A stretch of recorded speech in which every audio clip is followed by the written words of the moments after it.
because the official first week of college football is coming up this weekend. This past weekend was week 0, but we did get to see some traditional, college football hecticness. We saw Nebraska be Nebraska and blow a game that they probably shouldn't have blown, and they got to do it in front of the fans of Dublin, Ireland. I thought that was very cool to watch.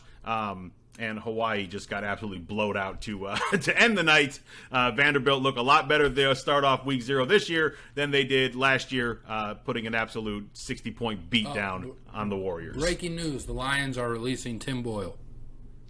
There you go. By Tom Pelissero. All right. Well, it's not going to be breaking for everyone who watches us tomorrow when this comes out. But breaking live. It was breaking live for us while we were bringing our show to you guys. So that is exactly what I expected. Blau just looked better than Boyle. He still doesn't look good, and I'm not saying he looks good, but he looked better than Boyle, and that to me wasn't even in question watching them on Sunday against the Steelers. Let's get down to our Spartans and Wolverines. So the 8th-ranked Wolverines will begin, according to Jim Harbaugh, with 2 quarterbacks, Cade McNamara as well as JJ McCarthy. They are both going to start a game. So Cade is going to start this week's opener against Colorado State. McCarthy is going to start the following week against Hawaii. And they're both going to see time in both games. So you're not going to see Cade from beginning to end in week 1 and JJ from beginning to end in week 2, at least according to what Harbaugh is saying right now. Colorado State coming to Michigan. Remember, we talked about this a couple weeks ago. Michigan does not leave Ann Arbor for the first month of the season. They don't leave at all in September. They ain't going anywhere. They're staying in AA. So, expect them to be around. Colorado State, this is really interesting. At least I found this interesting, Ryan. To end the season last year, Colorado State lost to Nevada 52-10. And their AD, Joe Parker, apparently hated/loved the beatdown so much that he fired his head coach, Steve Adazio, and he hired Nevada's head coach, Jay Norvell. So he brought in the guy that absolutely whooped him to end the year before, and they're bringing in his air raid offense. Norvell has been he's been a staple in football for a long time, played in Iowa, had stops in the Big Ten, the Big 12, the Pac-12, had a 6-year stint in the NFL as well, went 33-26 over 5 seasons at Nevada, went 8-4 last year for Nevada. And his air raid offense is coming to Ann Arbor to take on a Michigan defense that's going to have some questions, Ryan. They, look, we got one of them on our team, Hutchinson. Ojabo's gone as well. Daxton Hill gone as well. So, there's going to be a new defense for Michigan, and they're going to have to go against an offense which apparently enjoys airing it out. Yeah, I don't expect them to have any trouble with Colorado State because their offense is one that might air it out as well. And the defense should be fine, at least for this game, when they face some real competition. I guess who knows? But I don't think they're going to have any problem with what Colorado State is bringing to the table, even if it's a team that likes to throw it around a whole lot. Last year we saw Western Kentucky give Michigan State's secondary a problem, but they have a quarterback who is, at least on an NFL roster, or was as of yesterday. I don't think Zappe has been released, but it's a guy who got drafted into the NFL, and a team that, you talk about air raid, I think they probably passed the ball more than anybody in the country last year. So it should be a cakewalk for Michigan, and they are doing the weird dual starting quarterback thing. And then I think Harbaugh expanded on it today where he said both quarterbacks are going to play in both games. So just because Cade is starting the game against Colorado State doesn't mean necessarily that he's going to finish it. And JJ, I guess, will get some time in there as well, which I just don't understand. I don't know why you would do it that way.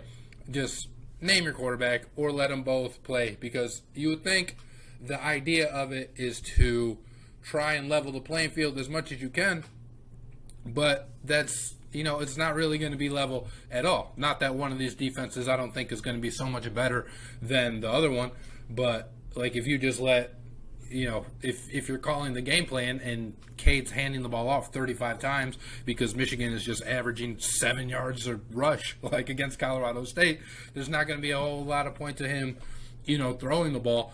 And then on the flip side of that, like when JJ gets in there, I'm not surprised that this game is 35-7 Michigan at halftime. So you throw JJ in there in the second half, and Harbaugh's not really one to kind of run up the score like that, right? So my guess is they would pull the different starters and, again, just hand the ball off. So say Cade got 3 passing touchdowns in the first half, and then in the second half you let JJ only throw 9 passes because you're just up by so much. So, again, I don't understand it. I don't know what it's going to show, really, and if one of these guys is really going to be able to win the starting quarterback job going against Colorado State and Hawaii.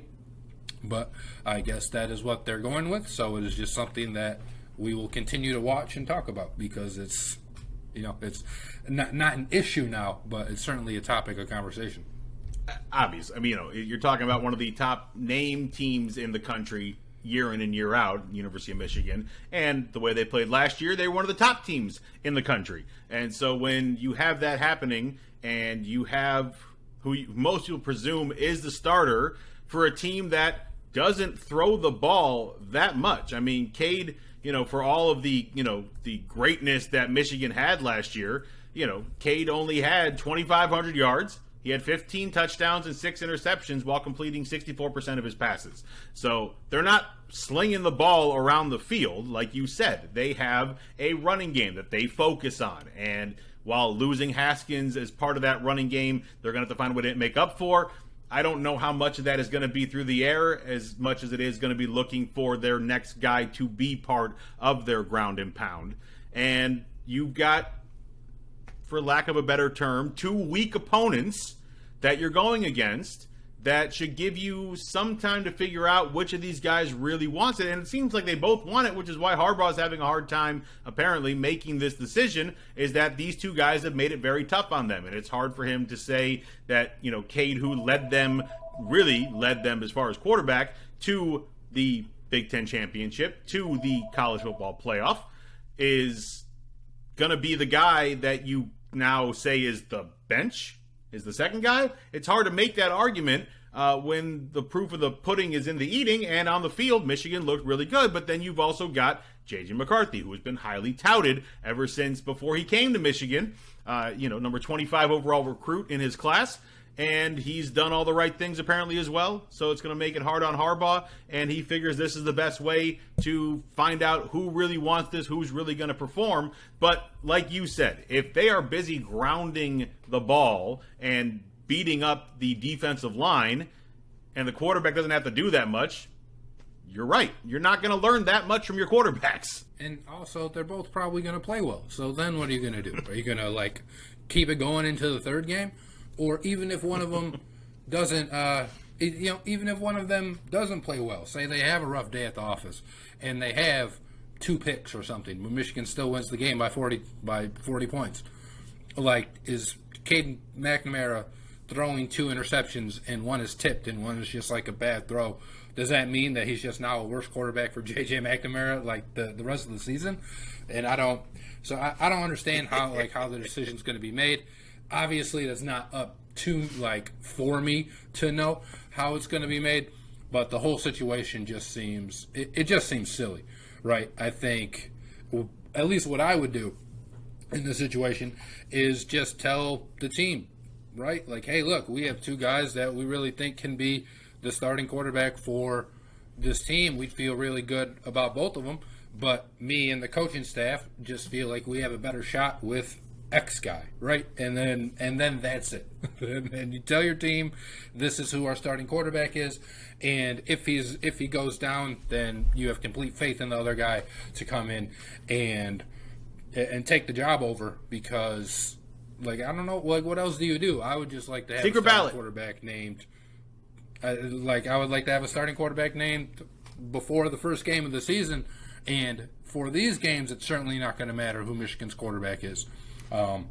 probably any of the first 4 games, and then they end up playing Iowa. And you might not even know, because in the third game is against UConn. Like, they're going to blow the doors off UConn, too. And neither of these quarterbacks are probably going to struggle in any of these games. So you're just going to keep, like, kicking the can down the road of your quarterback controversy. And, you just never know what's going to happen. You even, like, look into the future. If this ends up being Cade McNamara's job for the entire season, he can still come back next year. And this isn't a guy that is, like, high on the NFL draft boards. Now, maybe him and Harbaugh already have had a conversation.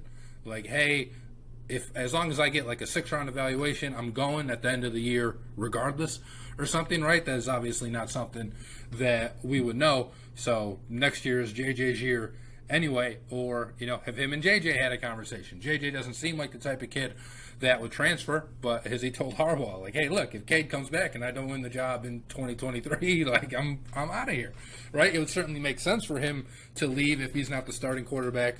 Even this year, honestly, it'd still make sense for him to leave, but especially next year. And I think you just create a whole situation and controversy that doesn't need to be created, right? I think these things would have eventually just played themselves out. And if you started, no matter which one you started, I guess, the other guy is eventually going to get hurt. If it's not for a whole game or a whole month, it's going to be for a series. It's going to be for 2 series, right? It's going to be for a quarter. One of these guys is going to go down, and then the other guy is going to have his chance to go into the game and play anyway.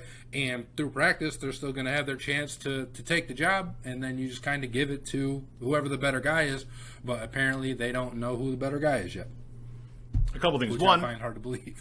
After 2 weeks, if you still don't know, you have a ballot from the whole team. Everyone writes on a piece of paper who they want a quarterback. They stick it in a box. They count the votes in front of everybody, and boom, done. There's your quarterback. Number 2, I think it also causes a problem where you have 2 guys that are playing not their best because they're not sure the job is theirs. To me, it's like you're driving down the road. You have no issues driving. All of a sudden, a cop gets on your ass.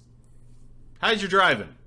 Now you start focusing on things that you really kind of take you away from being a natural driver. You're not sure you're doing everything correctly. All of a sudden, you might swerve a little bit in an area where you normally wouldn't because there's now pressure on you in a way that there really shouldn't be. And when you got 2 guys who are worthy of the starting job, because it sounds like they both are, but they're both so worried about not getting the job because they're worried they're going to make a mistake that costs them the job. I mean, just take a look at both of our backup quarterbacks in this last game against the Steelers. I hadn't seen either one of them play that bad until they knew it was their last chance. And in their last chance, neither one of them shined. I don't think it'll be the same thing as that, where it's quite that bad, but I think you're putting undue pressure on it by not naming a starting quarterback to start the year while also saying, look, they both deserve it.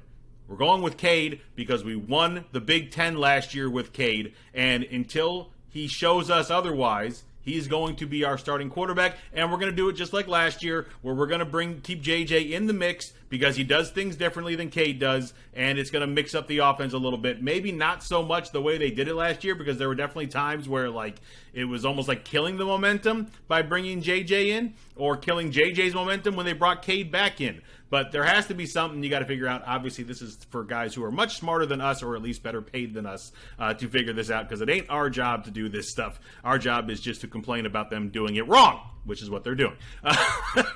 Hey, Ryan Griffin here. Thank you so much for watching today's episode of Griffin and Bass. Be sure to give us your thoughts in the comments below. Remember to click the bell to receive the latest notifications from DSN, and subscribe for breaking news, community blogs, polls, contests, and other content.